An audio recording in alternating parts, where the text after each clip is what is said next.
La llave se sentía increíblemente pesada en mi palma. Estaba de pie en el vestíbulo de mármol de nuestro edificio.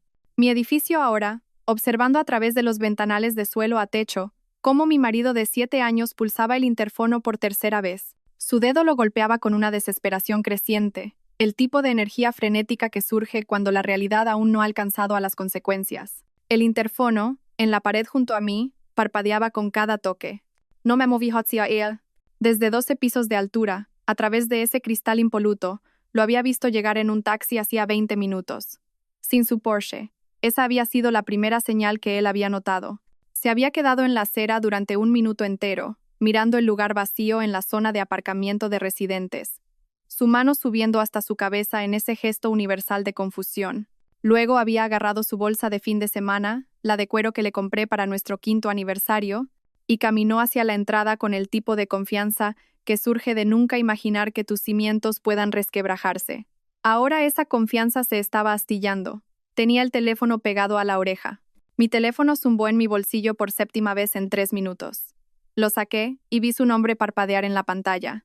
Marido, no su nombre real ya. Lo había cambiado esa mañana mientras estaba sentada en la oficina de mi abogada, justo después de firmar los papeles que lo cambiaron todo lo demás. El timbre volvió a sonar, más largo esta vez. A través del cristal pude ver a Arturo, nuestro portero, mi portero, hablando con él. La postura de Arturo era de disculpa pero firme, con las manos levantadas en ese gesto universal de lo siento, pero no hay nada que pueda hacer. Estaba siguiendo mis instrucciones al pie de la letra. Había hablado con él esta mañana, junto con la administración del edificio, junto con todos los que necesitaban saberlo. El rostro de mi marido estaba cambiando. Lo observé suceder en tiempo real, incluso desde esta distancia. La confusión se transformó en algo más agudo. Su mandíbula se tensó, sus hombros se cuadraron. Estaba diciéndole algo a Arturo, gesticulando hacia los ascensores, hacia el hogar que había dejado hace 3 días, el hogar al que creía que había regresado como siempre lo hacía. Mi teléfono zumbó de nuevo. Y de nuevo mensajes de texto entrantes a un ritmo rápido. No necesitaba leerlos para saber lo que decían. ¿Dónde estás? ¿Qué está pasando? ¿Por qué no me dejan subir? Llámame. Pensé en la cena de hace 6 semanas. La luz de las velas reflejándose en las copas de cristal, la forma en que sus ojos se habían iluminado al hablar de ella. El timbre exacto de su voz cuando dijo esas palabras que detonaron todo lo que había construido mi vida. Pensé en lo que descubrí después. Los correos electrónicos, los extractos bancarios, la verdad que había estado viviendo en mi casa, durmiendo en mi cama, comiendo en mi mesa. Pensé en el matrimonio en el que había invertido todo, mi juventud, mi confianza, mi dinero, mi futuro. Y pensé en la mujer que solía ser antes de esa cena. Antes de saber, antes de decidir que algunas traiciones no merecen perdón, merecen precisión. Mi marido estaba gritando ahora. No podía oírlo a través del grueso cristal, pero podía ver su boca moviéndose, su mano libre cortando el aire con movimientos bruscos y agresivos. Arturo retrocedió ligeramente, e hice una nota mental para darle una generosa propina por esto. Se acercó otro portero, Bruno, el supervisor del turno de noche.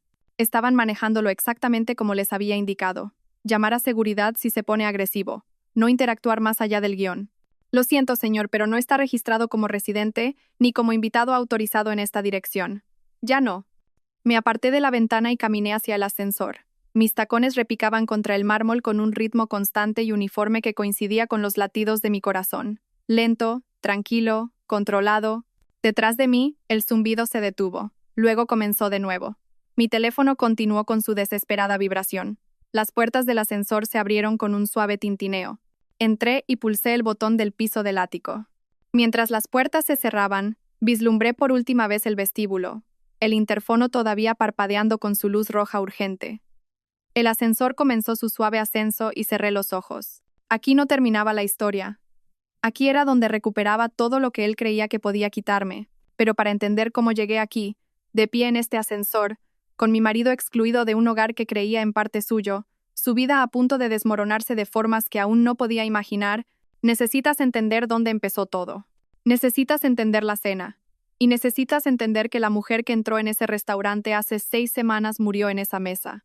La mujer en este ascensor era otra persona completamente diferente, alguien que él nunca debería haber creado. Lo conocí un martes. Ese detalle importa porque siempre he sospechado de los grandes comienzos románticos, los encuentros de película que la gente elabora en retrospectiva, puliendo momentos mundanos hasta convertirlos en destino. El nuestro fue un martes por la tarde en un seminario de desarrollo profesional, ambos estirándonos para coger el mismo croissant rancio durante la pausa del café. Ordinario, olvidable, excepto que él me sonrió, esa sonrisa lenta y desplegada que hacía que todo su rostro se reorganizara en algo cálido, y dijo: «Creo que el universo nos está diciendo que tenemos el mismo gusto por la repostería mediocre». Me reí, de verdad, no la risita educada que le das a los extraños, sino una genuina carcajada que me tomó por sorpresa. A los 31 años, ya había pasado por suficientes citas decepcionantes y relaciones a medias para haber desarrollado una gruesa capa de cinismo en torno a cualquier cosa que se pareciera al romance. Pero algo en su humor autocrítico, la forma en que inmediatamente partió el croissant por la mitad y me ofreció la pieza más grande, me hizo pensar, quizás esto podría ser diferente. Hablamos durante el resto de la pausa. Luego nos saltamos la siguiente sesión y charlamos tomando café en la cafetería de al lado.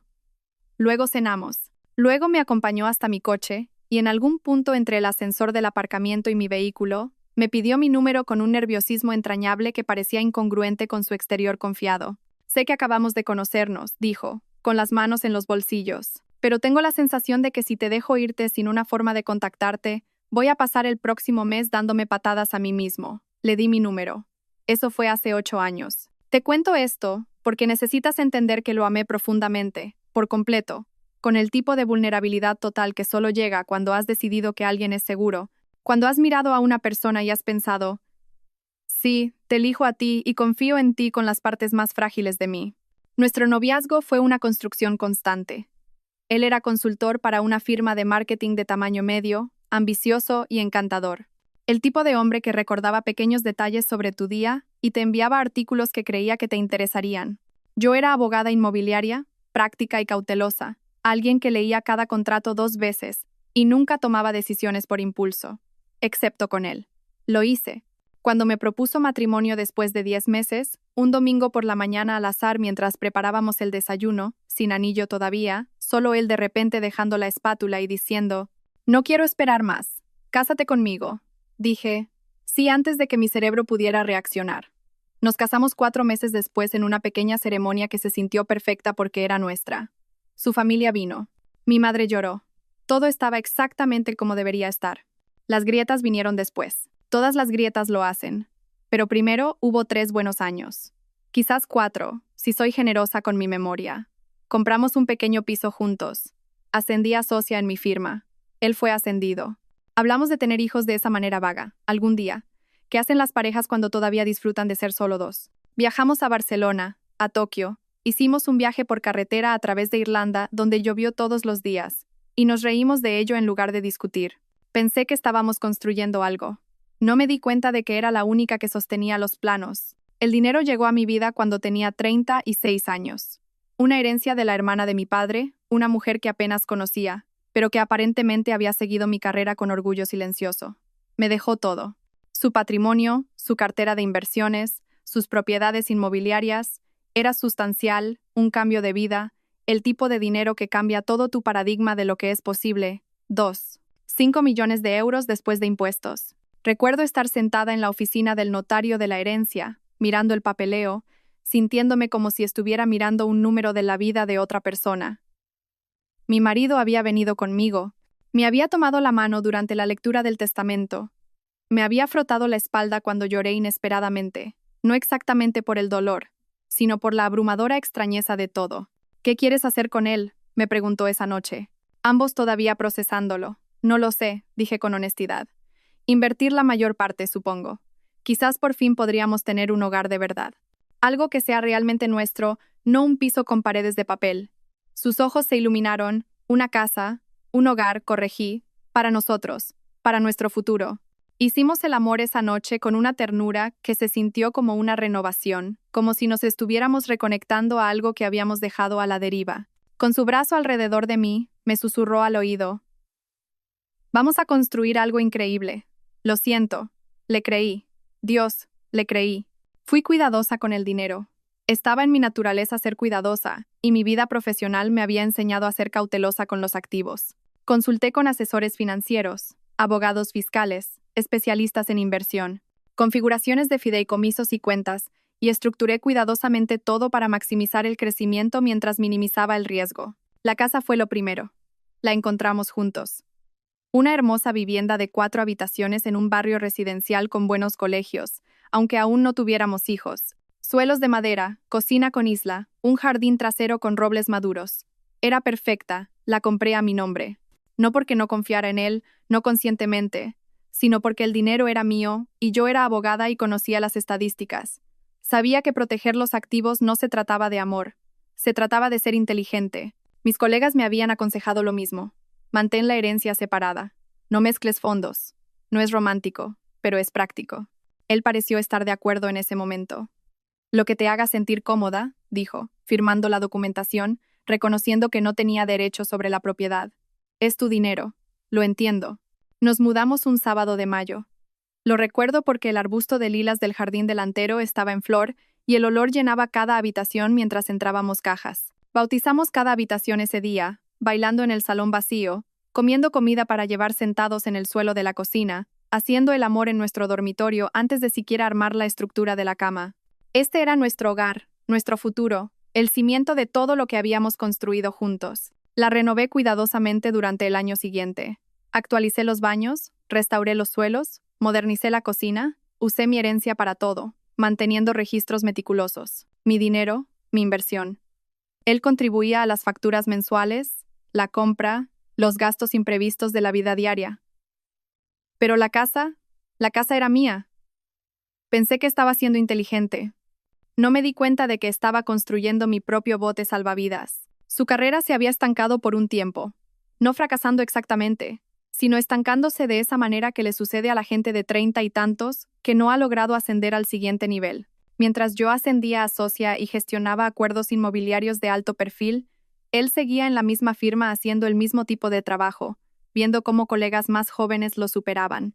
Se creó una tensión entre nosotros que nunca nombramos del todo. Empezó a hacer comentarios. Cosas pequeñas al principio. Debe ser bonito tener una red de seguridad. Cuando mencioné mi cartera de inversiones. Algunos de nosotros tenemos que trabajar de verdad por todo lo que tenemos. Cuando compré un coche nuevo con mi bonificación. Pequeñas pullas que él soltaba con una sonrisa, como si fueran bromas, pero que caían con peso. Me dije que solo estaba estresado, inseguro, pasando por algo. Intenté ser solidaria. Me ofrecí a ayudarlo con su currículum, a usar mis contactos profesionales, a presentarlo a personas que pudieran ayudar a su carrera. A veces aceptaba, otras veces se erizaba. No necesito que me rescates. Me espetó una vez después de sugerirle que hablara con un cazatalentos que conocía. No estoy tratando de rescatarte, dije, confundida. Estoy tratando de ayudar. Es lo mismo. No lo era. Pero no discutí. Estaba aprendiendo que había temas que lo ponían a la defensiva y su carrera era el principal. Así que me retiré, le di espacio, me concentré en mi propio trabajo e intenté hacer del hogar un lugar donde él pudiera sentirse exitoso, apreciado, valorado. Me volví muy buena en hacerle sentir más grande. No me di cuenta de que me estaba haciendo más pequeña. Mirando hacia atrás ahora, desde el otro lado de todo lo que sucedió, puedo ver el patrón formándose. La forma en que se retraía cuando conseguía un nuevo cliente. La forma en que sus cumplidos venían con calificativos. Eso es genial, cariño, aunque estoy seguro de que la mitad de eso es solo estar en el lugar correcto en el momento adecuado. La forma en que a veces me presentaba en las fiestas como mi esposa, la abogada, con el suficiente énfasis en el artículo para que sonara como una categoría, no como un logro. Pero en ese momento, no lo vi. O quizás lo vi y me dije que estaba siendo demasiado sensible. Quizás estaba demasiado ocupada, demasiado concentrada en mis casos, demasiado decidida a creer en el matrimonio al que me había comprometido. Quizás no quería ver que el cimiento que creía que estábamos construyendo juntos era en realidad algo que yo estaba construyendo sola, mientras él se quedaba a un lado, mirando con ojos cada vez más resentidos. La marca de los 7 años llegó y pasó. No lo celebramos. Ambos estábamos demasiado ocupados, dijimos, aunque antes siempre habíamos sacado tiempo para los aniversarios. Él viajaba más por trabajo. Yo estaba enterrada en un complicado acuerdo inmobiliario comercial que consumía mis semanas. Éramos 2 personas viviendo en la misma casa hermosa, durmiendo en la misma cama y de alguna manera ocupando vidas completamente diferentes. Deberíamos hacer un viaje, dije una noche, ambos comiendo cenas separadas en momentos separados. Yo en la isla de la cocina con mi portátil, él en el sofá con su teléfono. Cuando se resuelva este caso, solo nosotros. Quizás ese hotel rural en Cantabria del que siempre hablamos. Claro, dijo, sin mirar. Suena bien. Nunca lo reservamos. Y luego llegó la cena. La invitación que detonaría todo lo que creía saber sobre mi matrimonio, mi marido y la vida que había estado viviendo. La invitación que casi no acepto. El restaurante era el tipo de lugar donde la iluminación estaba diseñada para hacer que todos se vieran hermosos y los precios no figuraban en el menú. Me vestí con cuidado esa noche, como lo haces cuando sabes que vas a estar en una habitación llena de gente que te evalúa en los primeros 3 segundos. Un vestido de seda azul marino que rozaba mi cuerpo sin ajustarse. Joyas discretas. El pelo recogido de una manera que parecía sin esfuerzo, pero que me había llevado 20 minutos lograr. Mi reflejo en el espejo del pasillo antes de irnos mostraba a una mujer que parecía exitosa, elegante, compuesta. No me di cuenta de que me estaba vistiendo para mi propio funeral. La cena fue organizada por Ricardo y Valeria Ramos, una pareja que mi marido conocía desde sus primeros días de carrera. Ricardo era ahora vicepresidente senior en alguna empresa de tecnología con un nombre en minúsculas y una innovación implícita. Valeria trabajaba en relaciones públicas, el tipo de mujer que llama a todo el mundo cariño y te hace sentir simultáneamente bienvenida y evaluada. Es importante que vayamos, había dicho mi marido cuando llegó la invitación. Ricardo podría tener algunos contactos para mí. Y Valeria conoce a todo el mundo. Así que despejé mi calendario, pospuse una reunión con un cliente y me puse mi armadura de seda y cortesía. El restaurante estaba en el centro, todo ladrillo visto y bombillas Edison, y el tipo de estética industrial chic, que cuesta una fortuna para parecer inacabado. Nos dirigieron a un comedor privado en la parte trasera donde una larga mesa estaba puesta para 12 personas. Las velas parpadeaban en el centro, las copas de vino captaban la luz. Era hermoso de esa manera calculada que tienen las cosas caras. Otros invitados ya estaban mezclándose, sosteniendo cócteles, realizando la danza social de profesionales en eventos de networking disfrazados de reuniones de amigos. Reconocí algunas caras, personas de la industria de mi marido, algunas que había conocido en funciones anteriores. Y entonces la vi. Estaba de pie junto a la ventana, riéndose de algo que Ricardo estaba diciendo. E incluso antes de que todo el cuerpo de mi marido se tensara a mi lado, lo supe. Lo sabes a veces con un instinto profundo que anula el pensamiento racional. Esta era Lía, la exnovia, la de antes de mí, la relación que había terminado, según los escasos detalles que había compartido al principio de nuestra relación, porque el momento no era el adecuado y querían cosas diferentes. Historia antigua, pensé. Todo el mundo tiene ex. No significaba nada, excepto que la forma en que él la miraba ahora sí significaba algo. Su mano en la parte baja de mi espalda se había congelado. No se retiró, simplemente se detuvo, como si toda la electricidad de su cuerpo se hubiera desviado momentáneamente a otra parte. Sentí el cambio. La repentina ausencia de su atención, aunque todavía estaba físicamente a mi lado. No mencionaste que ella estaría aquí, dije en voz baja. No lo sabía. Su voz era extraña, tensa. Valeria se abalanzó sobre nosotros entonces, todo besos al aire y perfume, tirando de nosotros hacia la habitación y haciendo presentaciones. ¿Te acuerdas de Lía, verdad? Le dijo a mi marido con el tipo de crueldad casual en la que las mujeres como Valeria se especializan. Acaba de mudarse de nuevo a la ciudad. ¿No es maravilloso? Es como una reunión. Maravilloso, repetí, con mi sonrisa profesional fija en su lugar. Lía se giró hacia nosotros y pude verla por primera vez con claridad. Era hermosa. No convencionalmente, no de la manera que las revistas o las películas nos enseñan a reconocer, sino de una forma más inquietante. Tenía una cualidad casi etérea, piel pálida, ojos oscuros, una cualidad de quietud que atraía la atención. Su vestido era simple, negro, discreto, de una manera que de alguna manera hacía que todas las demás mujeres de la sala parecieran esforzarse demasiado. «Hola», dijo, y su voz era baja, un poco ronca. Miró a mi marido, solo miró, con una pequeña sonrisa que contenía historias enteras a las que yo no tenía acceso. Luego su mirada se desvió hacia mí. «Debe ser la esposa. He oído cosas maravillosas. Mentiras, estoy segura», dije con una ligereza que no sentía. Ella se rió. Mi marido no lo hizo. Nos trasladamos a la mesa. El universo, o la disposición de asientos de Valeria, era lo mismo. Había colocado a Lía directamente frente a nosotros, ligeramente a la izquierda de mi marido. Línea de visión perfecta. Yo estaba a su derecha. Observé cómo colocaba su servilleta en su regazo con un enfoque innecesario. Llegó el primer plato. La conversación fluía alrededor de la mesa. Esa peculiar mezcla de charla profesional y anécdotas personales que sucede en este tipo de cenas. Participé cuando era apropiado, hice las preguntas correctas, me reí en los momentos correctos. Pero estaba consciente, hiperconsciente, de mi marido a mi lado. Estaba diferente, animado de una manera que no había visto en meses, quizás años. Era divertido, encantador, se inclinaba hacia adelante cuando hablaba, sus ojos brillaban. Era el hombre que conocí hace 8 años en ese congreso, el que me había hecho reír con un croissant rancio, y cada gramo de esa energía estaba dirigido al otro lado de la mesa. Entonces, Lía, dijo Ricardo, cuéntales a todos sobre el nuevo proyecto. Es absolutamente fascinante.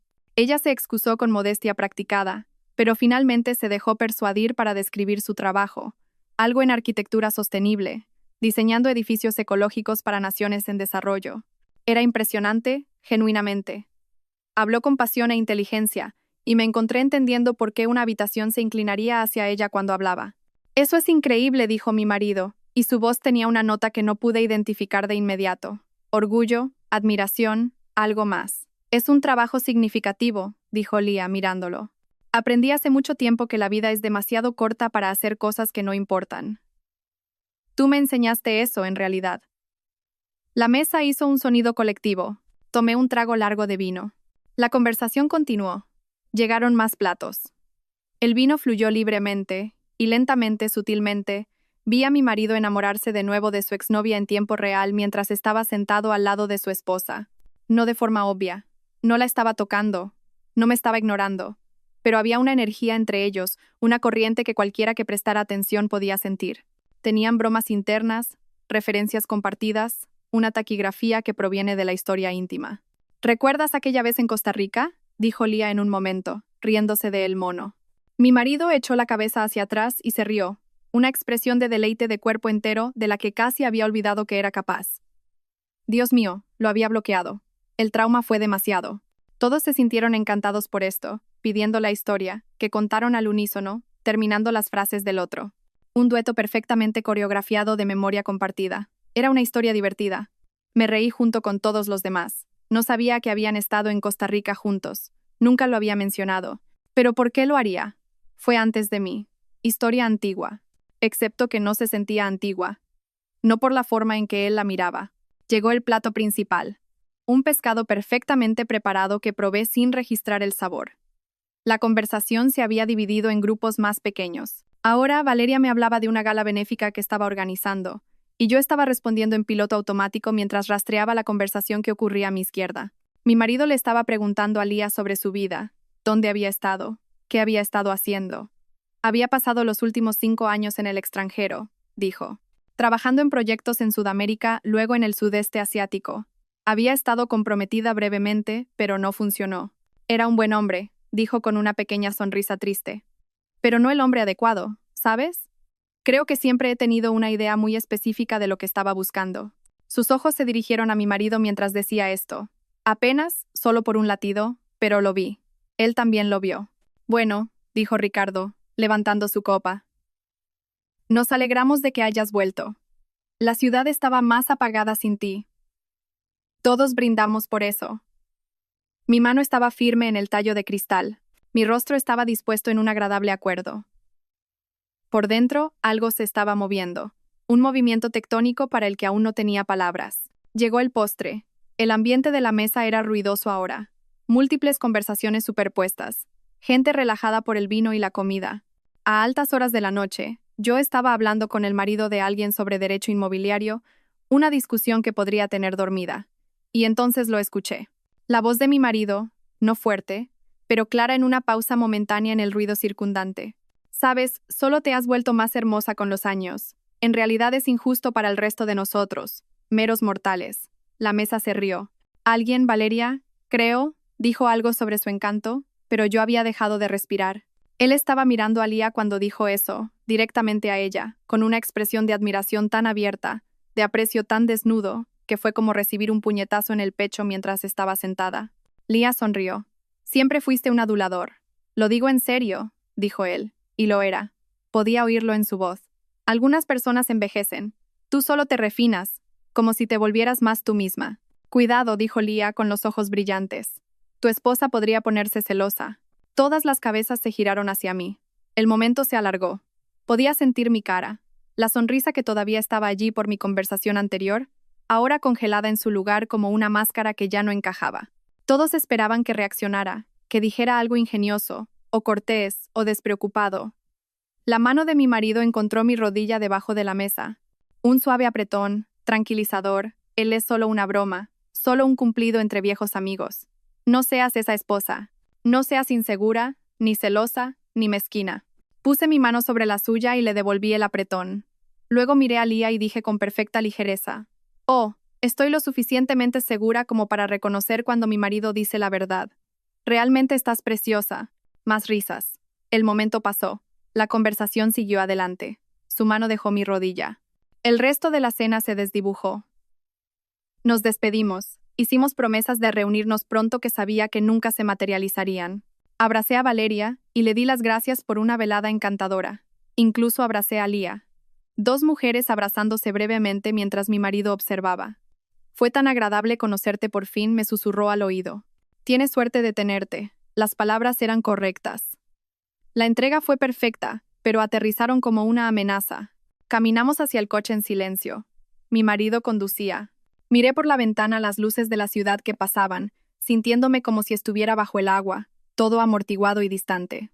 «Eso fue agradable», dijo finalmente con voz casual. «Buena comida. Espero que no haya sido raro que Lia estuviera allí. ¿Debería haberlo sido?» «No, por supuesto que no. Simplemente, sé que las ex pueden ser incómodas». Me giré para mirarlo. Su perfil estaba iluminado intermitentemente por las luces de la calle, familiar y de repente extraño. «Le dijiste que era hermosa». «¿Qué?» «Oh». Se encogió de hombros, con los ojos en la carretera. Solo estaba siendo amable. «Ha pasado por muchas cosas. Dijiste que era más hermosa de lo que solía ser». «¿Lo hice?» Parecía genuinamente inseguro y eso era de alguna manera peor. Que pudiera decir algo que se había grabado en mi memoria y ni siquiera recordar las palabras exactas. Probablemente solo estaba tratando de ser amigable. Ya sabes cómo son esas cosas. Yo lo sabía. Sabía de la cortesía profesional y el lubricante social y los cumplidos sin sentido que suavizan las reuniones. Esto no había sido eso. Pero también sabía que si presionaba, si convertía esto en algo, yo sería el problema. La esposa insegura, la celosa, la mujer que no podía soportar que su marido fuera cortés con una ex. Así que no dije nada. Condujimos a casa en silencio. Pasamos por nuestra rutina nocturna. Él se durmió casi de inmediato, su respiración profunda y uniforme a mi lado. Permanecí despierta hasta el amanecer, mirando el techo, reviviendo la cena en mi mente. Su rostro cuando la vio por primera vez. La luz en sus ojos cuando le habló. La forma en que la miró cuando la llamó hermosa. De verdad la miró, de la forma en que miras algo precioso. La forma en que no me había mirado en años. Algo se había roto dentro de mí durante esa cena. Se había creado un espacio donde las preguntas podían crecer. Y mientras yacía allí en la oscuridad, escuchando a mi marido dormir pacíficamente a mi lado, esas preguntas comenzaron a echar raíces. ¿Quién era este hombre con el que me había casado? ¿Qué era esta vida que había construido? ¿Y por qué de repente me sentía como una extraña en mi propia casa? Todavía no tenía respuestas, pero estaba a punto de empezar a buscarlas. Y lo que encontré lo cambiaría todo. No lo confronté a la mañana siguiente, ni a la mañana siguiente. En lugar de eso, observé. Es increíble lo que notas cuando realmente estás prestando atención. Todas las pequeñas cosas que habían estado sucediendo en los márgenes de mi conciencia de repente cobraron un enfoque nítido, como ajustar una lente de desenfoque a claridad. Estaba más pendiente de su teléfono, no dramáticamente más. Siempre había estado pegado a la cosa, pero había una cualidad en cómo lo sostenía ahora. Protector, ligeramente angulado, y se lo llevaba a todas partes. Al baño, a la cocina por un vaso de agua, a revisar el correo. ¿Todo bien?, pregunté una tarde 3 días después de la cena, cuando se levantó del sofá por cuarta vez para revisar una notificación. ¿Qué? Sí, solo cosas del trabajo, pero estaba sonriendo mientras escribía. La sonrisa suave y privada de alguien involucrado en una conversación que le agrada. El trabajo no le hacía sonreír así. Empecé a notar los detalles, la forma en que había empezado a vestirse mejor por las mañanas, incluso para los días en que trabajaba desde casa. La nueva colonia que no le había comprado. El repentino interés en ir al gimnasio, algo que había abandonado hacía 2 años. «Estás muy bien», dije una mañana y lo dije en serio. Se veía bien energizado, Vivo de una manera que debería haberme hecho feliz.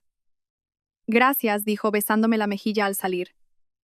Solo estoy tratando de cuidarme mejor. ¿Por ella? No dije. Estás haciendo esto por ella, pero aún no lo sabía, no con certeza. Y siempre he sido alguien que necesita pruebas, hechos concretos antes de hacer acusaciones. Es la abogada en mí. La sospecha no es prueba. Un sentimiento no es un caso. Así que empecé a reunir pruebas. Comenzó pequeño. Presté atención a sus patrones. Solía ser descuidado con su teléfono, dejándolo en el mostrador mientras se duchaba, en la mesita de noche mientras dormía, pero ahora siempre estaba boca abajo, siempre protegido con contraseña. Cambió el código. Me di cuenta cuando fui a usarlo para llamar a mi propio teléfono cuando lo había extraviado, algo que había hecho 100 veces antes. ¿Cuál es tu nueva contraseña?, pregunté casualmente. Un microsegundo de vacilación. Oh, la cambié por seguridad. Toma, ¿qué necesitas? Él mismo lo desbloqueó y me lo entregó. Luego se quedó cerca mientras llamaba a mi teléfono. Cuando lo encontré y colgué, inmediatamente recuperó su teléfono. Fue entonces cuando supe. No qué exactamente, pero que había algo. Podría haberle preguntado directamente. Probablemente debería haberlo hecho.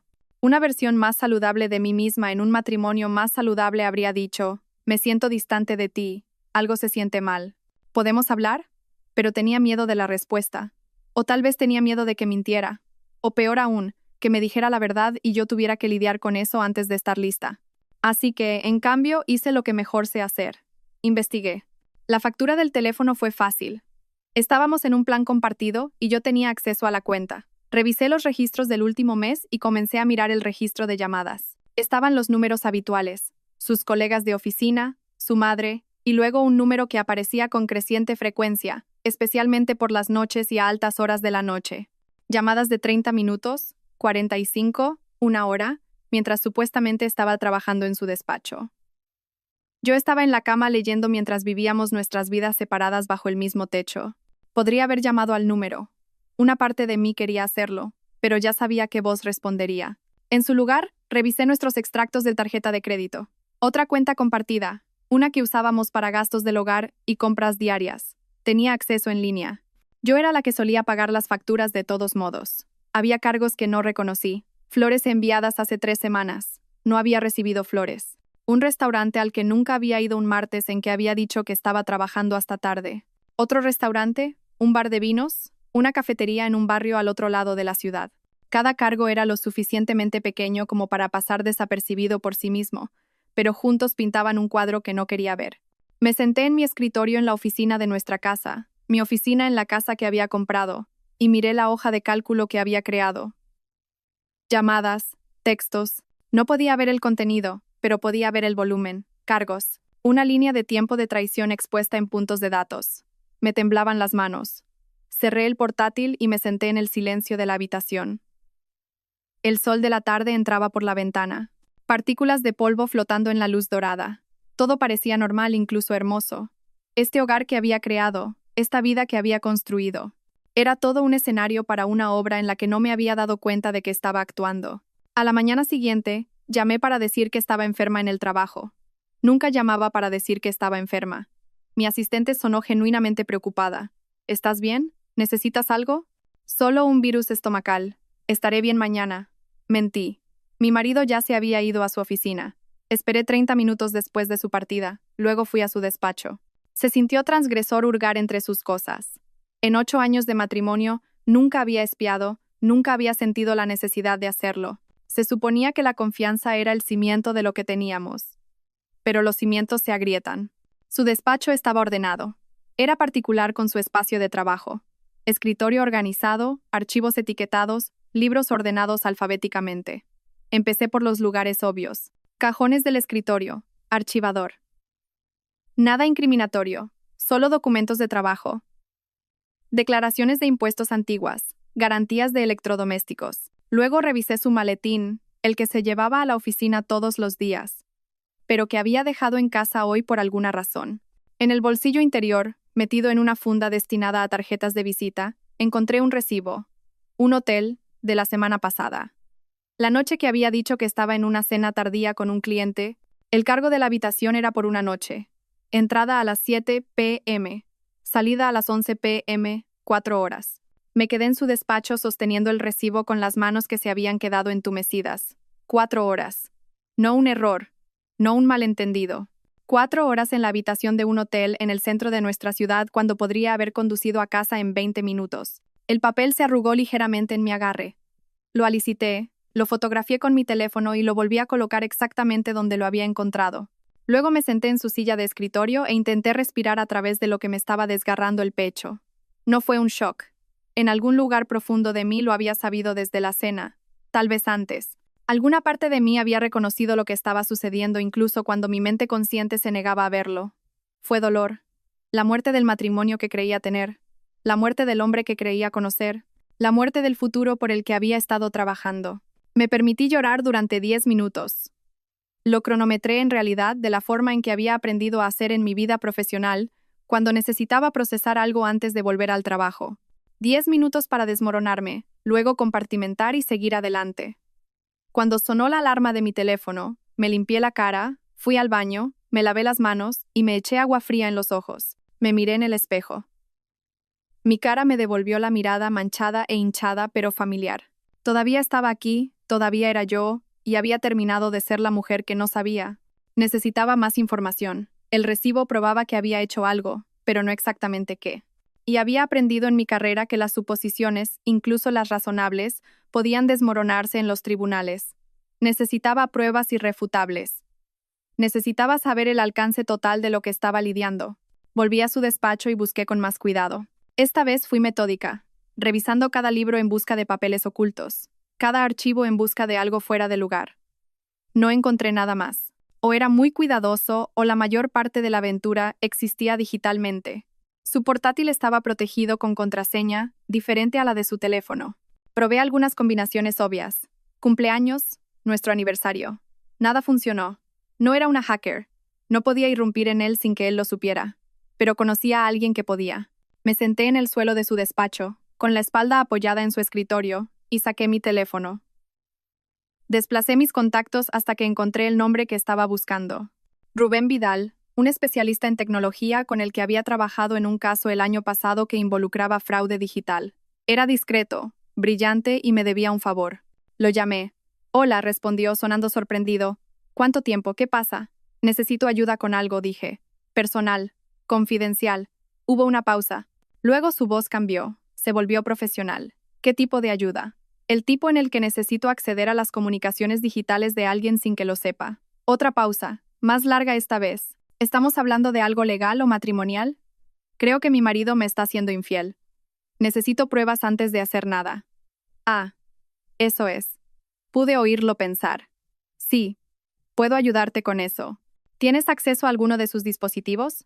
Su portátil, pero no tengo la contraseña. No la necesitas. Puedo configurarte un programa. Tendrás que instalarlo cuando no esté en casa. Tardará unos 10 minutos. Después de eso reflejará todo. Correos electrónicos, textos, historial del navegador, todo a un servidor seguro al que puedes acceder de forma remota. Él nunca sabrá que está ahí. Mi estómago se revolvió. ¿Es eso legal en tu propia casa? ¿En un dispositivo de propiedad conjunta? Zona gris, pero probablemente defendible. No admisible en los tribunales, pero útil para saber con qué estás lidiando. Eso es todo lo que necesito saber. Te enviaré los detalles. Dame una hora. Rubén, gracias. No me des las gracias todavía, dijo en voz baja. Puede que no te guste lo que encuentres. Ya no me gusta. Al menos de esta manera sabré la verdad. El programa llegó a mi correo electrónico 40 minutos después con instrucciones detalladas. Mi marido no estaría en casa en horas. Tenía tiempo.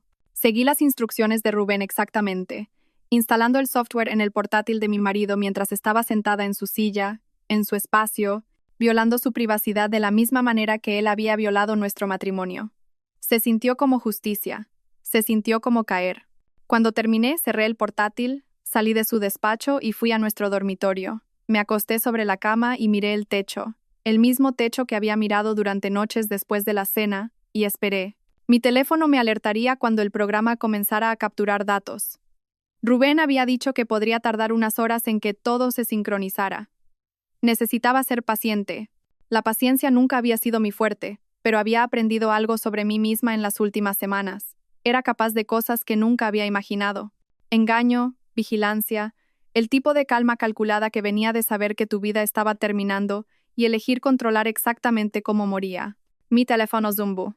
Un texto de mi marido. ¿Cómo te sientes? ¿Necesitas que te traiga algo a casa? El marido cariñoso. El compañero atento. Escribí de vuelta. Mucho mejor. Nos vemos esta noche. Y luego esperé a que la verdad se revelara. El primer correo electrónico apareció en mi bandeja de entrada, reflejada a las 3:47 p. Estaba sentada en nuestro salón, con el portátil apoyado en las rodillas, fingiendo revisar contratos de trabajo. En realidad, había estado actualizando el servidor seguro que Rubén había configurado cada 10 minutos durante las últimas 2 horas, observando cómo los archivos se poblaban lentamente. Historial del navegador, datos de aplicaciones y finalmente correos electrónicos. El más reciente llegó de su carpeta de enviados. El destinatario era una dirección de correo electrónico que no reconocí, pero el asunto hizo que mi sangre se congelara. Esta noche. Hice clic para abrirlo. No puedo esperar a verte. Mismo sitio. Yo llevo el vino esta vez. Tú tráete a ti misma. Es todo lo que necesito. Él, mi marido siendo coqueto con. Desplacé hacia arriba para ver el hilo de correo electrónico completo. Las respuestas de ella también estaban allí, sincronizándose en tiempo real a medida que el programa capturaba todo. Eres imposible. Mismo sitio, 7:30. Y trae ese Malbec del que hablabas. Quiero probar de lo que has estado presumiendo. Es una cita. Ponte el vestido azul. Presuntuoso. Me pondré lo que quiera. Te pondrás el vestido azul porque sabes que me encanta cómo te queda. Y te encanta cuando me encanta. Sentí que el café me subía por la garganta. Dejé el portátil a un lado con cuidado. Fui al baño y vomité. Cuando no quedó nada, me enjuagué la boca. Me lavé la cara y volví al salón. Recogí el portátil. Lo leí de nuevo. Luego desplacé más hacia atrás. Los correos electrónicos se remontaban a semanas, meses, mucho antes de la cena. La cena no había sido el principio. Había sido una reunión. Habían estado en contacto desde al menos 3 meses atrás, basándome en el correo electrónico más antiguo del hilo. Su primer mensaje para él fue simple. Me mudo de nuevo a la ciudad. Pensé que deberías saberlo. Su respuesta, enviada en 1 hora. Esa es la mejor noticia que he oído en años. ¿Cuándo puedo verte? Leí cada correo electrónico. Vi su aventura desarrollarse al revés. Desde los planes casuales de esta noche hasta esos primeros mensajes cuidadosos que aún tenían una negación plausible. Solo café como amigos. Qué bien ponernos al día. Deberíamos hacerlo de nuevo. Y luego el cambio. Los mensajes se volvieron más largos, más personales. Él confiando en que se sentía estancado en su carrera, no apreciado en casa. Ella simpatizando, entendiendo, recordándole quién solía ser. Siempre estuviste destinado a cosas más grandes, había escrito ella. No creo que ella te vea como yo te veo. Ella ve un sueldo y un nombre en sus declaraciones de impuestos. Él había respondido, tú me ves. Tuve que dejar de leer, dejar el portátil, caminar hasta la cocina, servir un vaso de agua con manos temblorosas. Ella ve un sueldo. 7 años de matrimonio, de sociedad, de construir una vida juntos, y eso era lo que yo era para él. Bebí el agua, serví otro vaso, me obligué a respirar. Luego volví y seguí leyendo. Los mensajes se volvieron más íntimos, anhelantes, sexuales aunque no explícitos. Hablaban de momentos robados, de sentirse vivos de nuevo, de que esto era correcto de una manera que nada más lo es. Y luego, hace 3 semanas, el hotel. No puedo seguir haciendo esto a medias, había escrito él. Necesito todo de ti. Me tienes, había respondido ella. Siempre me has tenido. El recibo del hotel que había encontrado coincidía con la fecha de ese intercambio. Me senté con ese conocimiento, lo dejé asentarse en mis huesos. Mi marido se había acostado con su exnovia en un hotel del centro mientras yo había estado en casa, probablemente trabajando hasta tarde, completamente ajena a que mi matrimonio acababa de morir. El programa todavía estaba sincronizando. Los mensajes de texto empezaron a llegar ahora, cientos de ellos, lo mundano y lo devastador todo mezclado. Pensando en ti. Anoche fue todo. No puedo esperar a que no tengamos que escondernos más. Ese último me detuvo. Hasta que no tengamos que escondernos más. Hice clic en el hilo y leí hacia atrás. ¿Cuándo se lo vas a decir? Había preguntado Lía hace 2 semanas. Necesito resolver la logística primero. La casa es complicada. ¿La casa o tus sentimientos? La casa está a su nombre, de su herencia. Si nos divorciamos, me voy sin nada. Te vas contigo mismo. Con nosotros. ¿No vale eso más que la propiedad? Claro. Solo necesito ser inteligente al respecto. Déjame manejarlo a mi manera. Ahí estaba, en sus propias palabras, la verdad de lo que yo era para él. No una esposa, no una socia, sino un obstáculo entre él y lo que quería. Una complicación financiera que debía sortearse con cuidado. Pensé en el papeleo que había firmado cuando compré la casa. El reconocimiento de que era mi propiedad separada. En ese momento, pensé que me estaba protegiendo. No tenía idea de cuán acertada estaba. Se colgaron más textos. Los vi poblar la pantalla con una fascinación desprendida, como si estuviera leyendo sobre la vida de otra persona. Habían estado planeando no solo una aventura, sino un futuro. Lia había estado mirando pisos, enviándole listados. Para cuando estés libre, había escrito ella. Piensa en ello como nuestro primer lugar. Él había respondido con emojis de corazón y promesas. Hablaron de viajar juntos, de la vida que tendrían, de lo mucho mejor que encajaban el uno con el otro que cualquiera de ellos con sus situaciones actuales. Ella nunca me entendió de verdad, había escrito él. Creo que solo he estado pasando por las motions durante los últimos años. Pues deja de hacerlo. La vida es demasiado corta para estar con la persona equivocada. Pronto, había prometido. Solo necesito arreglar las cosas bien. Me pregunté qué significaba arreglar las cosas bien. ¿Estaba planeando pedir pensión compensatoria? ¿Alegar que había contribuido al hogar y merecía una compensación? Saqué mi teléfono y envié un mensaje de texto a mi abogada, no la de mi firma. Esto tenía que ser personal y completamente confidencial. Elisa Romero, una especialista en divorcios a la que había derivado clientes a lo largo de los años. La mejor de la ciudad. Necesito programar una consulta lo antes posible. Asunto personal. ¿Qué tan pronto puedes verme? La respuesta llegó en 3 minutos. Mañana 9 a.m. Mi oficina. ¿Estás bien? Lo estaré. Volví al portátil. El programa había terminado su sincronización inicial. Ahora tenía acceso a todo. Cada correo electrónico, cada texto, cada foto, cada búsqueda en el navegador.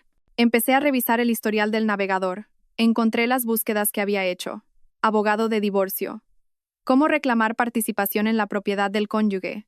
Derechos de pensión alimenticia cuando la esposa gana más. Estaba investigando, planeando, preparándose para dejarme mientras descubría cómo llevarse tanto como pudiera al salir. Y mientras tanto, él había estado volviendo a casa, besándome la mejilla, preguntando por mi día, durmiendo en nuestra cama. Revisé la carpeta de fotos. Ahí estaba ella, Lia. Docenas de fotos de ellos juntos. Citas para tomar café, cenas en restaurantes, ella en su coche riendo, él besándole la mejilla, un selfie de ellos en la cama, afortunadamente vestidos, pero la intimidad era inconfundible. Fotos de los últimos 3 meses, una línea de tiempo visual de todo lo que había estado demasiado ocupada para notar. En una foto, ella llevaba un collar que no reconocí. Delicado, de aspecto caro. Crucé la fecha con nuestros extractos de tarjeta de crédito. Ahí estaba. Una compra en una joyería. 800 euros. Hace 2 semanas. Pensé que era para mí, para nuestro próximo aniversario. Tal vez un regalo de cumpleaños anticipado. Nunca fue para mí. Creé una carpeta en mi disco seguro y comencé a organizar todo. Capturas de pantalla de correos electrónicos, hilos de texto, fotos, extractos de tarjetas de crédito, registros telefónicos. Construí un caso contra mi marido con la misma atención meticulosa que le daría a cualquier asunto legal. Evidencia de la aventura documentada.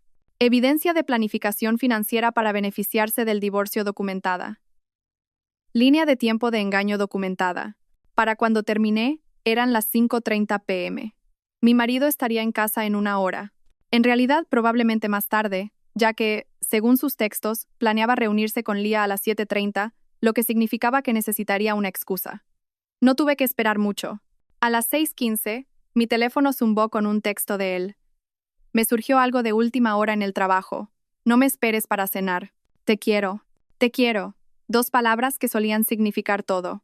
Ahora eran solo sonidos. Ruido sin sentido que cubría la verdad. Respondí, no hay problema. Probablemente me iré a la cama temprano de todos modos. Todavía no me siento genial. Que te mejores, cariño. Me pregunté si sentía alguna culpa o si mentirme se había vuelto tan rutinario que era solo otra tarea para marcar, enviar mensaje a la esposa, rastrear pistas, ir a ver a la novia. Tenía 3 horas antes de que llegara a casa, tal vez 4, dependiendo de cuánto tiempo se quedara con ella. Usé el tiempo para pensar, no sobre si dejarlo. Esa decisión se había tomado en el momento en que vi esos correos electrónicos. No puedes saber algo como esto. No puedes sentir la traición. El matrimonio había terminado, incluso si él no lo sabía todavía. Estaba pensando en cómo podría confrontarlo esta noche cuando llegara a casa. arrojarle la evidencia a la cara, gritar, llorar, exigir respuestas a preguntas que ya no importaban. O podría ser inteligente. Era abogada inmobiliaria. Conocía la ley de propiedad al dedillo. Sabía lo que era mío y lo que no, lo que podía protegerse y lo que era vulnerable. Y sabía que en un divorcio, la persona que planea gana. Él había estado planeando, investigando sus derechos, resolviendo su estrategia, todo mientras me mantenía en la oscuridad. Pero había cometido un error crítico. Me había subestimado. La casa era mía. Comprada con mi herencia, titulada a mi nombre solamente con un rastro de papel claro que mostraba propiedad separada bienes privativos. Había firmado documentación reconociendo esto. No importaba cuán bueno fuera su abogado, no iba a conseguir esta casa. Nuestros coches estaban a nuestros nombres individuales.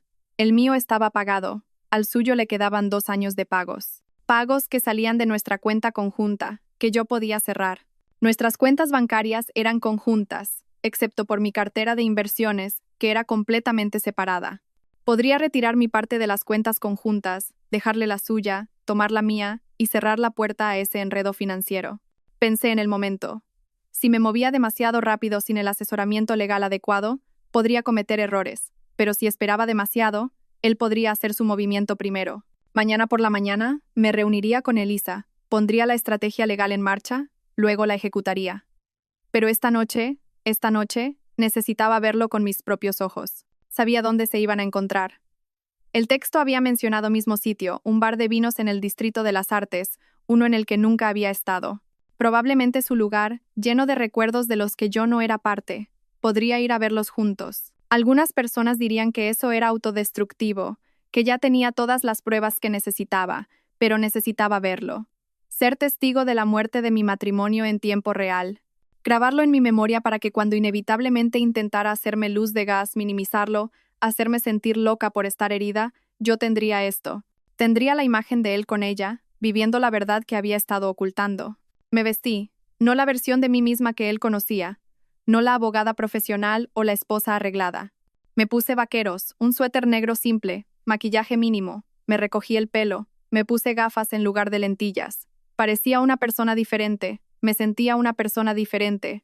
A las 7:15 me subí a mi coche y conduje al centro. El bar de vinos se llamaba El Secreto. Por supuesto. Estaba escondido en un almacén reformado en el Distrito de las Artes. El tipo de lugar con conductos expuestos y bombillas Edison, y una selección curada de vinos naturales que costaban 30 euros la copa. A través de los grandes ventanales delanteros, pude ver el cálido resplandor de la iluminación interior. La gente se agrupaba en pequeñas mesas, riendo y hablando de esa manera animada que tiene la gente al atardecer cuando todavía está fresca, todavía esperanzada sobre cómo se desarrollará la noche. Aparqué al otro lado de la calle 2 manzanas más abajo, lo suficientemente lejos como para ser invisible, lo suficientemente cerca como para ver. Mis manos estaban firmes en el volante. Eso me sorprendió. Esperaba temblores, lágrimas, alguna manifestación física del terremoto emocional que ocurría dentro de mí. Pero me sentía tranquila, fría, casi como si hubiera salido de mi cuerpo y estuviera viendo que esto le sucedía a otra persona. Tal vez eso era shock. O tal vez esta era quien me convertí cuando sucedió lo peor. No la mujer que se desmoronó, sino la mujer que observó, documentó, se preparó. A las 7:28 su coche se detuvo. El Porsche Cayenne que había insistido en alquilar hace 3 años, el que yo había pensado en privado que era un cliché, pero que había apoyado de todos modos porque lo hacía feliz. Dio la vuelta a la manzana una vez buscando aparcamiento. Finalmente encontró un sitio 2 coches delante del mío. Me encogí en mi asiento innecesario.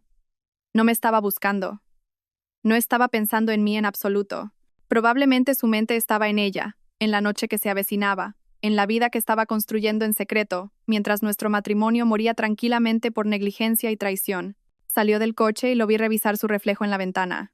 Alisarse el pelo, ajustarse el cuello. Llevaba la camisa azul que le compré por su cumpleaños, la que dije que resaltaba sus ojos. Se la había puesto por ella. Entró en el bar con confianza, el paso fácil de alguien que camina hacia algo que quiere. Esperé 30 segundos, luego salí de mi coche. El aire de noviembre era penetrante, cortando mi suéter. Había dejado el abrigo en el coche. Bien, el frío ayudaba. Me mantenía alerta. Caminé hasta El Secreto, mi corazón martillando ahora, aunque mis manos seguían firmes. A través de la ventana, pude verlo en una mesa cerca del fondo. Ella no estaba allí todavía. Estaba mirando su teléfono, sonriendo ante algo. Probablemente su mensaje de texto diciendo que estaba casi allí. No podía entrar. Demasiado arriesgado. Pero el bar tenía un patio lateral. Podía verlo desde la calle. Calentadores encendidos contra la oscuridad de la noche. Y el patio se conectaba a la sala principal a través de puertas francesas abiertas. Si me posicionaba correctamente, podría ver su mesa. Caminé alrededor de la entrada del patio. Algunas personas estaban dispersas en las mesas exteriores, abrigadas con chaquetas, decididas a disfrutar del ambiente a pesar del frío. Elegí una mesa de esquina parcialmente oscurecida por un árbol en maceta, pedí una copa de vino tinto al camarero que apareció y orienté mi silla para poder ver a través de las puertas. Línea de visión perfecta. A las 7:35 llegó Lía. La vi antes que él. Observé cómo escaneaba la sala, su rostro iluminándose cuando lo vio.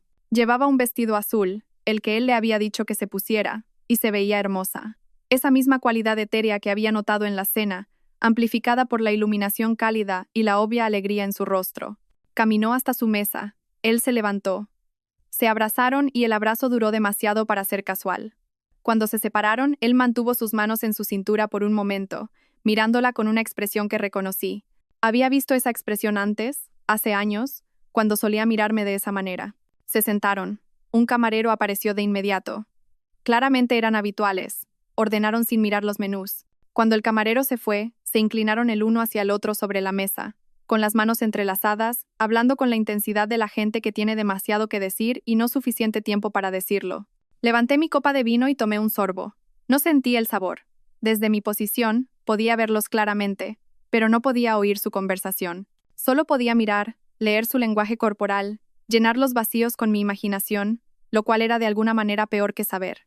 Ella se rió de algo que él dijo, echando la cabeza hacia atrás. Su mano se acercó a través de la mesa para tocar la de él. Él giró la palma hacia arriba, atrapó sus dedos, lo sostuvo. Un gesto tan pequeño, sin sentido para cualquier otra persona en el restaurante, devastador para mí. El vino llegó a su mesa. Él trajo el Malbec que prometió. El camarero sirvió. Brindaron, copas tintineando juntas en un sonido que no podía oír, pero podía imaginar. Cristal contra cristal, una promesa hecha con vino. Bebieron. Su pulgar trazó círculos en el dorso de la mano de ella. Lo vi estar presente con ella de una manera que no había estado presente conmigo en años, quizás nunca. Estaba inclinado hacia adelante, involucrado, animado, riendo. Ella dijo algo y él se llevó la mano al corazón, simulando estar herido, y ella se rió más fuerte. Tenían bromas internas, un ritmo, una historia que existía en un espacio al que nunca podría acceder, sin importar cuántos correos electrónicos leyera o textos revisara. Y algo en eso dolió más que la traición física, el conocimiento de que tenía toda esta otra vida, todo este otro yo que guardaba para ella. Las mejores partes de sí mismo ofrecidas libremente, mientras yo recibía las obras. La versión cansada, resentida, desconectada que llegaba a casa y revisaba su teléfono y me hacía sentir que estaba exigiendo demasiado al querer conversación. Mi mano se apretó en mi copa de vino. La comida llegó. Habían pedido aperitivos para compartir. Los vi comer del plato del otro, casuales y cómodos. El camarero los revisó y ambos le sonrieron con la calidez de la gente que está exactamente donde quiere estar. En un momento, Lía se levantó para ir al baño. Él la vio alejarse, sus ojos siguiéndola por la habitación con aprecio abierto. Cuando ella se fue, él sacó su teléfono. Escribió algo. Mi teléfono zumbó en mi bolsillo. Lo saqué y miré la pantalla. Un texto de él. Esto del trabajo se está alargando más de lo esperado. Probablemente llegue a casa alrededor de las 11. Lo siento, cariño. Miré el mensaje, la mentira casual, el engaño reflejo. El lo siento que no significaba nada. Escribí de vuelta. Está bien. Tómate tu tiempo. Lo vi leer mi respuesta. Lo vi sonreír ligeramente y guardar su teléfono sin culpa, justo cuando Lía regresaba a la mesa. Se sentó e inmediatamente él le cogió la mano de nuevo. Dijo algo que hizo que sus ojos se suavizaran. Ella respondió algo con la boca. No soy capaz de leer los labios, pero parecía un te quiero. El tallo de la copa de vino se dobló ligeramente en mi agarre. Me obligué a aflojar mi sujeción antes de que se rompiera. Debería irme. Tenía todas las pruebas que necesitaba. Sentarme aquí torturándome no servía de nada, excepto para añadir nuevas heridas a una lesión ya mortal. Pero no podía moverme. Los vi terminar su comida. Los vi pedir postre. Un plato, 2 tenedores. Los vi alimentarse el uno al otro con la intimidad despreocupada de la gente que había hecho esto antes. Muchas veces, vi a mi marido ser feliz. Y entendí, sentada allí en el frío con mi vino intacto, que esto no fue un error. No fue un momento de debilidad o una crisis de la mediana edad, o cualquiera de las otras explicaciones que la gente usa para suavizar los bordes de la traición.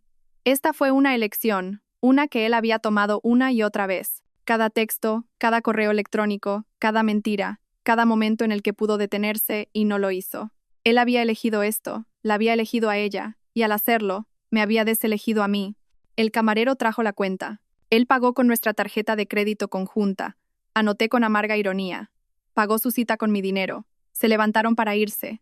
Él la ayudó con su abrigo, sus manos deteniéndose en sus hombros. Caminaron hacia la salida juntos, y por un momento pensé que pasarían justo por delante del patio, justo por delante de mí, pero giraron en la otra dirección hacia la puerta principal. Esperé hasta que estuvieron fuera, hasta que los vi a través de la ventana caminando hacia su coche. Lo vi abrir la puerta del pasajero para ella.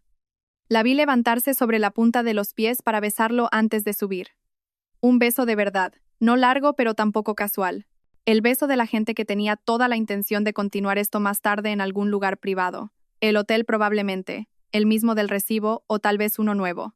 Otro recibo, otras 4 horas de tiempo que le robaría a nuestro matrimonio para dárselas a ella. Su coche se alejó de la acera. Vi las luces traseras desaparecer en la esquina. Solo entonces me di cuenta de que estaba llorando, no sollozando, solo lágrimas, silenciosas y constantes, deslizándose por mi rostro en el aire frío de la noche. Me la sequé con el dorso de la mano y miré mi copa de vino, todavía llena. No había bebido nada, aparte de ese primer sorbo. Dejé efectivo sobre la mesa, demasiado, pero no me importó, y volví a mi coche. El viaje a casa fue automático. No recuerdo la mayor parte. Mi cuerpo conocía el camino. Memoria muscular guiándome a través de giros y semáforos mientras mi mente procesaba lo que había presenciado. Cuando llegué a nuestra entrada, las lágrimas se habían detenido. Cuando abrí la puerta principal y entré en nuestra casa, mi casa me había transformado. La mujer que había conducido a ese bar de vinos con la esperanza de estar equivocada, con la esperanza de que hubiera alguna explicación, con la esperanza de que su matrimonio pudiera salvarse. Esa mujer se había ido. En su lugar estaba alguien más dura, más fría, alguien que entendía que la misericordia se desperdiciaba en personas que ya te habían mostrado exactamente quiénes eran. Fui al dormitorio, me puse el pijama, me lavé la cara, pasé por todos los movimientos de la normalidad. Luego me metí en la cama, puse la alarma para las 8 a.m. y me dormí. Dormí profundamente, sin soñar, por primera vez en semanas. Cuando me desperté con la alarma, mi marido aún no estaba en casa. Elisa Romero tenía el tipo de oficina que estaba diseñada para ser tanto reconfortante como intimidante. Sillas de cuero suave, escritorio de caoba, estantes llenos de volúmenes legales y, más reveladoramente, premios de derecho de familia.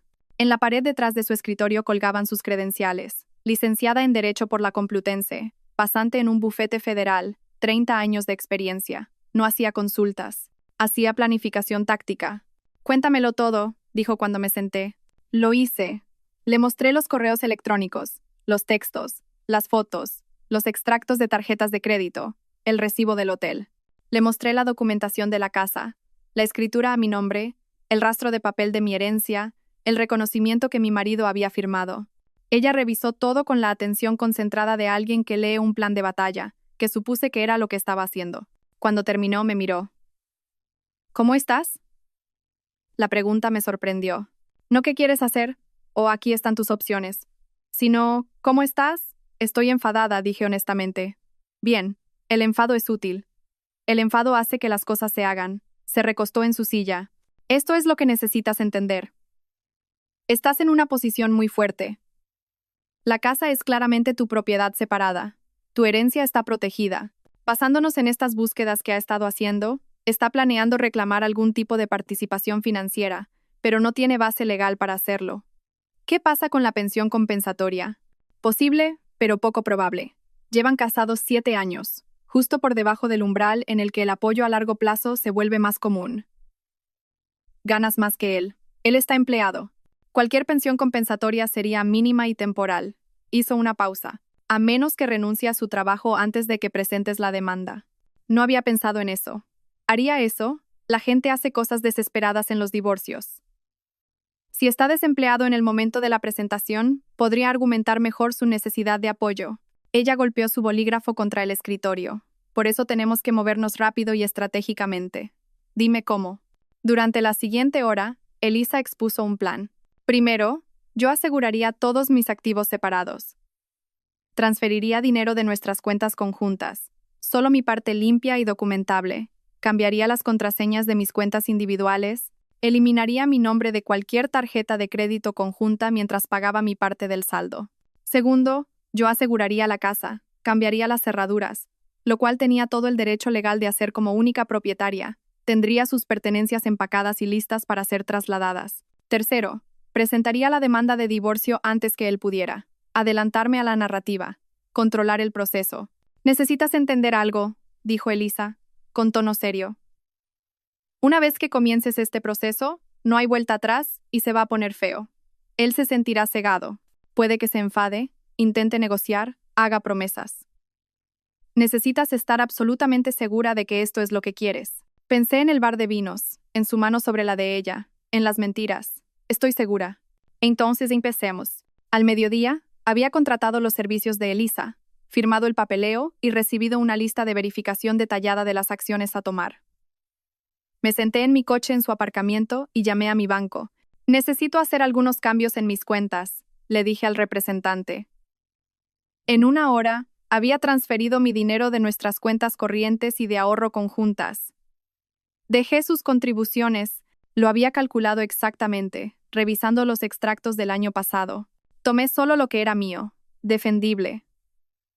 Cerré nuestras tarjetas de crédito conjuntas después de pagar el saldo completo, mi parte y la de él. No quería lazos financieros persistentes. Llamé a nuestro seguro de coche y dividí la póliza. Llamé a los servicios públicos e hice que todo se cambiara a mi nombre solamente. Para las 3 p.m., había desmantelado metódicamente nuestra vida financiera juntos. A continuación llamé a un cerrajero. Necesito cambiar todas las cerraduras de mi casa hoy si es posible. Podemos enviar a alguien para las 5 p.m. Perfecto. Luego llamé a una empresa de mudanzas. Necesito que se empaquen y se trasladen las pertenencias de alguien a un almacén mañana por la mañana. ¿Qué tan rápido pueden hacerlo? Podrían tener un equipo allí a las 9 a.m. Estaba sentada en mi coche en un aparcamiento haciendo llamadas telefónicas y borrando a mi marido de mi vida con la eficiencia que solía reservar para cerrar tratos inmobiliarios. Se sintió poderoso, se sintió correcto. A las 4 p.m., conduje a casa. El coche de mi marido no estaba allí. Según su ubicación compartida, que había olvidado que todavía estaba activa en nuestro plan telefónico, estaba en su oficina. En realidad, en su oficina esta vez, al parecer, caminé por la casa habitación por habitación, viéndola con nuevos ojos. Esto era mío. Todo. Cada mueble que había elegido, cada color de pintura que había seleccionado, cada mejora que había financiado. Él había vivido aquí, pero nunca había invertido realmente en ella. Ni financieramente, ni emocionalmente. Siempre había sido mi casa. Ahora solo sería mi casa. El cerrajero llegó a las 5:15. A las 6 p.m. Tenía llaves nuevas y la profunda satisfacción de saber que la llave de mi marido ya no funcionaría en estas cerraduras. Pedí comida para llevar para cenar. La comí en la isla de la cocina mientras revisaba los documentos que Elisa me había enviado. La demanda de divorcio estaba redactada, lista para presentar. Solo necesitaba firmarla y ella la enviaría al juzgado por la mañana. Mi teléfono zumbó. Un texto de mi marido, trabajando hasta tarde de nuevo. No me esperes. Yo sabía lo que significaba trabajando hasta tarde ahora. Sabía exactamente dónde estaba y con quién estaba. Le respondí, ok. Sin te quiero. Sin nos vemos luego. Solo un reconocimiento. Él no pareció notarlo. A las 9 p.m. fui a su despacho. Ya había llamado a la empresa de mudanzas y les dije que empacaran todo en esta habitación. Su escritorio, sus archivos, sus libros, su precioso espacio de trabajo organizado. Pero primero quería dejarle algo. Redacté un correo electrónico en mi portátil. Para cuando leas esto, habrás descubierto que tu llave ya no funciona. Esto no es un error. Esta casa es mi propiedad separada, como reconociste por escrito cuando la compré. Ya no eres bienvenido aquí. Tus pertenencias serán empacadas y trasladadas a una unidad de almacenamiento mañana. Recibirás la dirección y el código de acceso a través de tu abogado. He presentado una demanda de divorcio. Se te notificarán los papeles en los próximos días. Sé lo de Lía. Sé lo de la aventura. Lo sé todo. No me insultes tratando de negarlo o minimizarlo. Nuestras cuentas conjuntas han sido separadas. Solo he tomado lo que es mío. Tu parte permanece en tu cuenta individual. Nuestras tarjetas de crédito están cerradas. Eres responsable de tus propios gastos de ahora en adelante. No me contactes directamente. Toda comunicación debe pasar por nuestros abogados. La mía es Elisa Romero en Winters y Asociados. Te sugiero que contrates un abogado de inmediato. Este matrimonio ha terminado. Lo leí 3 veces. Eliminé cualquier emoción, cualquier acusación, cualquier apertura a la discusión. Lo hice limpio, fáctico, final. Luego lo guardé como borrador. Lo enviaría mañana después de que todo estuviera en marcha. Después de que las cerraduras se cambiaran y sus cosas se empacaran y los papeles de divorcio se presentaran. Después de que no hubiera vuelta atrás, me acosté a las 10 p.m. Mi marido todavía no estaba en casa.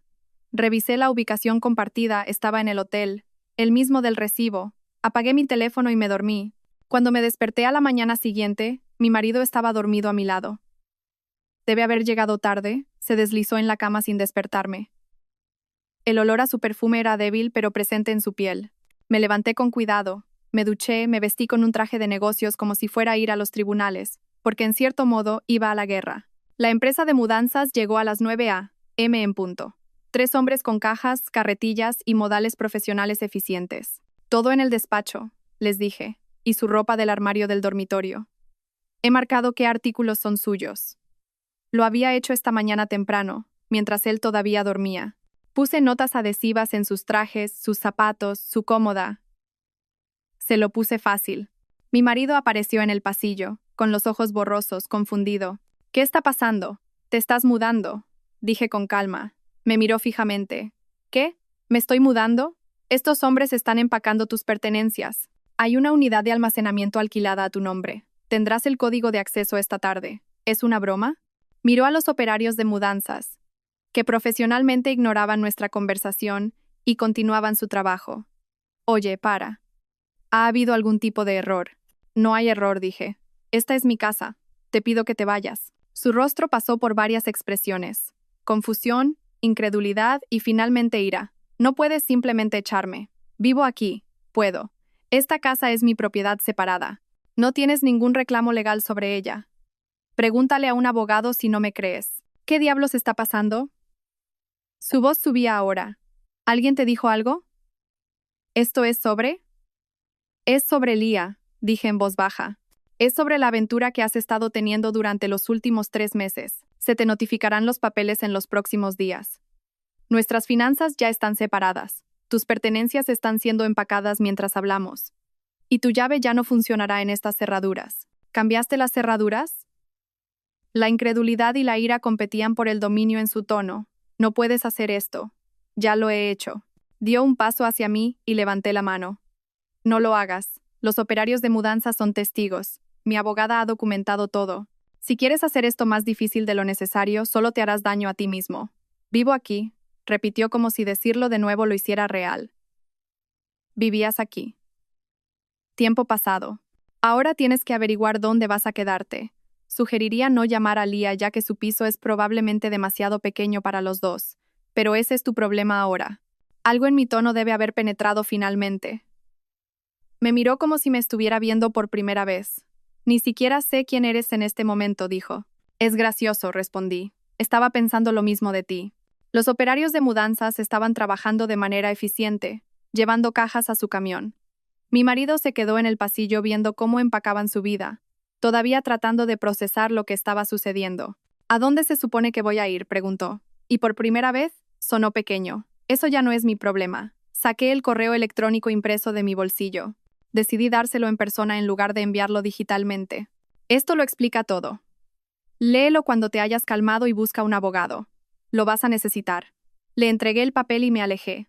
De vuelta a mi dormitorio, mi habitación ahora, y cerré la puerta. A través de la madera, podía oírlo hacer llamadas telefónicas. Primero a Lía, su voz baja y urgente. Luego a un abogado, supuse, su tono cambiando a desesperado y suplicante. Nada de eso importaba. Al mediodía, los operarios de mudanzas habían terminado. Su despacho estaba vacío. Su ropa se había ido. La casa se veía más grande, más limpia, como si se hubiera quitado algo pesado. Me paré en la ventana y vi el camión de mudanzas alejarse, llevando los restos físicos de mi matrimonio a una unidad de almacenamiento que nunca visitaría. Mi teléfono sonó. Elisa, los papeles están presentados. Dijo que le notificarán mañana. Gracias. ¿Cómo te encuentras? Miré alrededor de mi casa. Mi espacio. Mi futuro ya no entrelazado con alguien que me había traicionado. Estoy bien, dije, y lo dije en serio. 6 semanas después, estaba de pie en el mismo vestíbulo de mármol donde comenzó esta historia, observando a través de los ventanales de suelo a techo cómo mi ahora exmarido pulsaba el interfono por última vez antes de rendirse. El divorcio se había formalizado esa mañana. Rápido, limpio, exactamente como Elisa había predicho. Él intentó luchar, por supuesto. Contrató a un abogado que hizo ruido sobre sus contribuciones al hogar, sobre la angustia emocional, sobre la injusticia de quedarse sin nada. Pero la ley era clara. La casa era mía. La herencia era mía. Y después de 7 años de matrimonio, donde nuestras finanzas se habían separado cuidadosamente, no había nada que él pudiera reclamar. Se había marchado con sus pertenencias personales, su coche con sus pagos restantes y la mitad de nuestros ahorros conjuntos mínimos. Todo lo que había traído al matrimonio se lo llevó al salir. Nada más. Lía lo había acogido inicialmente. Escuché a través de conocidos mutuos, los que habían elegido silenciosamente mi bando una vez que la historia salió a la luz, que intentaron que funcionara. El gran romance, finalmente libre para existir a la luz del día. Pero aparentemente, una aventura es diferente a una relación. La emoción de escabullirse, de los momentos robados y el amor prohibido, no se traduce bien a la realidad mundana, a las facturas y responsabilidades, y la rutina diaria de una asociación real. Duraron 5 semanas antes de que ella le pidiera que se fuera. Ahora él vivía en un estudio al otro lado de la ciudad, trabajando en el mismo trabajo, conduciendo el mismo coche, probablemente preguntándose cómo su vida se había desmoronado tan rápido. No sentí lástima por él, me sentí libre. La casa seguía siendo mía, pero se sentía diferente ahora. Había redecorado su despacho, lo había convertido en una sala de lectura con estanterías empotradas y un sillón cómodo junto a la ventana. Había repintado el dormitorio, cambiado la ropa de cama, hecho todo nuevo. Mi carrera estaba floreciendo. Sin el drenaje emocional de un matrimonio moribundo, tenía energía para invertir en mi trabajo. Había asumido 2 clientes importantes en el último mes, manejado casos que me habrían estresado antes con una calma y confianza que me sorprendió incluso a mí misma. Había empezado a correr por las mañanas, me uní a un club de lectura, reconecté con amigos que había descuidado durante los años que había estado tratando de salvar un matrimonio que ya estaba perdido. Estaba construyendo una vida, no la que había planeado, no el futuro que había imaginado cuando dije sí a una propuesta durante el desayuno hace 8 años, sino la mía, entera, completamente mía. A veces, a altas horas de la noche, pensaba en la mujer que solía ser. La que había entrado en esa cena de lujo y se sentó frente a la exnovia de su marido, y sonrió a pesar del dolor de ser comparada y de sentirse inferior. Esa mujer había creído que el amor significaba aferrarse, que el compromiso significaba resistir, que una buena esposa se hacía más pequeña para que su marido pudiera sentirse más grande. Esa mujer se había ido. En su lugar estaba alguien que entendía que lo opuesto al amor no es el odio, es la indiferencia. Y que lo más poderoso que puedes hacer cuando alguien te traiciona no es buscar una venganza dramática o hacerles sufrir. Es eliminarlos de tu vida con la misma precisión cuidadosa que usarías para extirpar un tumor. Por completo. Finalmente. Permanentemente. Vi la figura de mi exmarido retirarse por la acera, los hombros caídos, solo. Luego me aparté de la ventana, caminé hacia el ascensor y subí a mi casa. Las puertas se cerraron detrás de mí y sonreí, no porque hubiera ganado, aunque lo había hecho, sino porque había aprendido que la mejor venganza no es dejar a alguien sin hogar o arruinado o sufriendo. Es construir una vida tan completa, tan plena, tan enteramente tuya, que su ausencia se vuelve irrelevante.